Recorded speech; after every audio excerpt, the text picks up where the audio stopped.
Hey Zwifters, here's some news of what could eventually be a transformational change to how Zwift works. It's about pack dynamics, or how riders move around in a bunch. At the moment, there's quite a lot of lateral movement as your avatar swings side to side within a bunch. We're used to it now, but actually it's quite a jerky movement and it's not especially natural.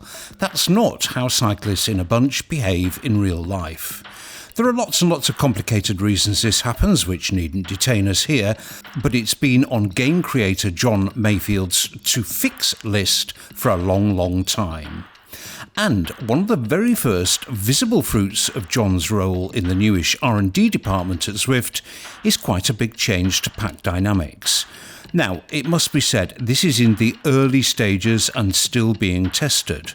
What you're seeing now is the very first test to involve non-Zwift HQ staff, and a rollout across the game is still some way off, at least weeks and maybe months. That said, the feedback from the very first test, mine included, was solidly positive. As you can see, the group looks much more cohesive. There's little, if any, of that very jerky side-to-side motion, and if you look carefully, watch this. If you advance through a group, other riders move so that gaps form. There's none of that weird riding through another rider thing going on. The same applies if you're slipping back through the group. Gaps open up.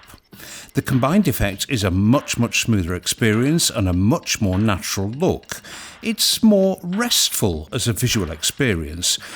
The really interesting aspect is that this version of pack dynamics appears to mitigate the worst effects of sticky draft, where you get stuck on another rider's wheel when you want to get past. Again, there are reasons this exists in game, but on this test, many of the riders commented that the sticky draft was way less noticeable. If you now want to push on and get past, it's much easier to do so. This alone could have quite big consequences for racing, and most of them very good.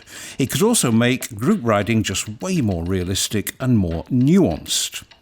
The first test was definitely a success, but this was a small group, and HQ are going to want to run way more tests with much bigger groups at faster paces and in different circumstances on different worlds.